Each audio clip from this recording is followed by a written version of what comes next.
Kuhinje su odavno prestale biti male skučene prostorije u kojima se kuha. One su u modernom načinu stanovanja integrirane s ostatkom stana, najčešće s dnevnim boravkom i blagavaonom. U tom smislu mijenjao se i njihov dizajn, bio on moderan ili rustikalan. A veliki hit postali su takozvani otoci. Tako da danas jako često imamo te šankove ili otoke koje zapravo spajaju i odvajaju prostor blagovanja, prostor dnevnog boravka sa prostorom kuhinje. Takav način pregrađivanja i odvajanja prostora vizualno, ali i funkcionalno vrlo je zahvalan, no nije primjenjiv za svaki prostor. U dosta slučajeva, nažalost, zbog samih dimenzija stanova u kojima danas u Zagrebu ili većine hrvatskih ljudi žive, nemaju tu mogućnost. Ali recimo oni koji imaju mogućnost, koji imaju veće prostore, otok je vrlo popularan i vrlo zahvalan. Zato što omogućava jednu jasnu komunikaciju unutar same kuhinje. Puno prostora znači, se iskoristi samim otokom zato što nema takozvanih mrtvih kutova. Znači otok ima pristup sa oba dvije strane, nekad i sa 4 strane. I kogod ima mogućnost, ja bih preporučio kuhinju sa otokom. Govoreći o funkcionalnosti i samom dizajnu, tradicionalno poimanje kuhinje u kojem su neminovni viseći ormarići definitivno izlazi iz mode.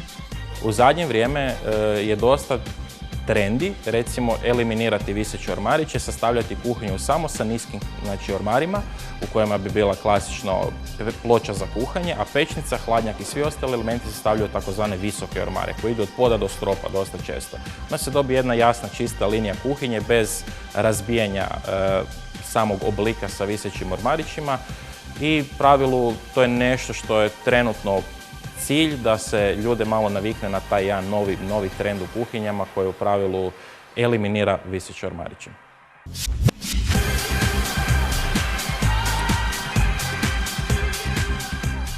Oni koji nisu spremni za takve radikalne estetske zahvate u svojim kuhinjama, a žele se modernizirati, mogu koristiti viseće ormariće koji su opremljeni sofisticiranim mehanizmima otvaranja, poput potisnih sistema push to open ili onim koji se otvaraju na dodir pomoću senzora. Uvođenjem takvih sistema lagano nestaju iz upotrebe dosad vrlo zastupljene ručke. Također, u kuhinskim se prostorima kao zidna obloga sve rjeđe koriste keramičke pločice. U zadnje vrijeme veliki trend je u pravilu izbacivanje pločica kao takvih samih kuhinja. Mi kao alternativu nudimo u biti staklo sa raznim motivima koje popunjava tu nišu između radne plohe i visećih ormarića.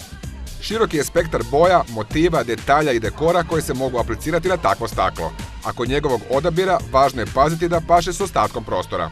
S obzirom da su se kuhinje integrirale u ostatak stana, jako su popularne trenutno klasične boje, odnosno ne boje, bijela i crna, kako bi zapravo se elementima ne bi sudarale sa namještajem koji se nalazi u prostoru do.